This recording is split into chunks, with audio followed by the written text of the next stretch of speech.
дар ҷаҳон вазъи эпидемиологӣ вобаста ба коронавирус беҳтар гардидааст. маҳз аз ҳамин рӯ вазорати тандурустӣ ва ҳифзи иҷтимоии аҳолии ҷумҳурии Тоҷикистон фармонеро ба тавсиб расонд, ки аз ҳамин рӯз эътиборан, яъне 15 марти соли 2022 реҷаи ниқобӣ дар ҷумҳурии Тоҷикистон маҳдуд карда мешавад.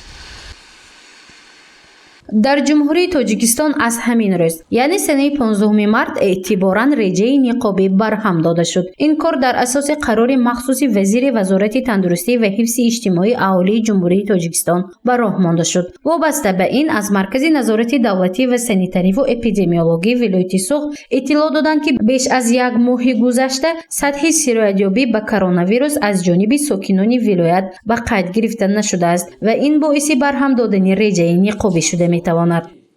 давоми як моҳи охир аз рӯи маълумоти таҳлилҳои озмоишгоҳӣ ки ба натиҷаи онҳо ба унвони марказ ирсол карда мешавад, яъне мусби арзёбӣ нагардидааст.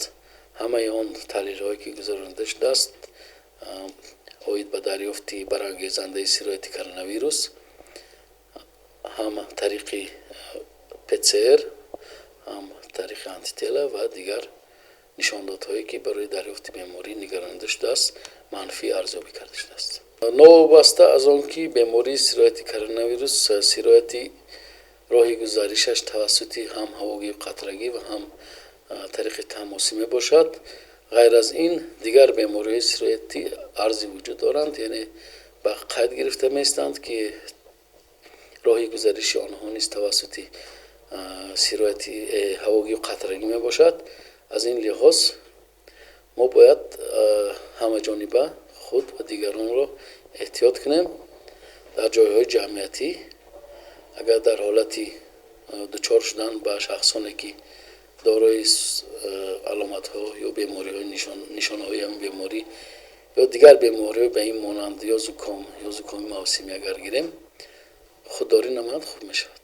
вазъи эпидемиологӣ дар тамоми ҷаҳон аз ҷумла дар ҷумҳурии Тоҷикистон мӯътадил арзёбӣ карда мешавад. таҳлилҳои мутахассисони эпидемиолог нишон медиҳад, ки давоми беш аз як моҳи гузашта ягон ҳолати сироятёбӣ ба коронавирус байни аҳолӣ ба қайд гирифта нашудааст. ин нишондод боиси сабук кардани чораҳои санитариву эпидемиологӣ дар вилояти Суғд гардид. ҳамчунин дар асоси ин сабукиҳо сафар ба кишварҳои хориҷӣ танҳо бо нишон додани шаҳодатномаи ваксинатсия аз гузаргоҳҳои сарҳадиву ҳавоӣ анҷом дода мешавад.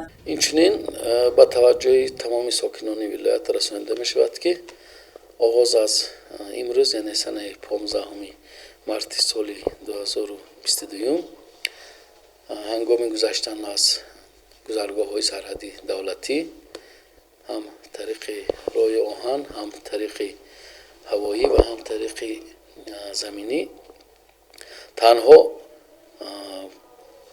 бо сертификати ваксинатсия дар марҳилаҳои якум, дуюм ва сеюм ки аз тарафи шаҳрвандон дар минтақаҳо ё муассисаҳои тиббӣ гузаронида шудааст, иҷозат дода шудааст ва бидуни гузаронидани таҳлилҳои ПЦР озмоишгоҳӣ оид ба дарёфти сирояти коронавирус.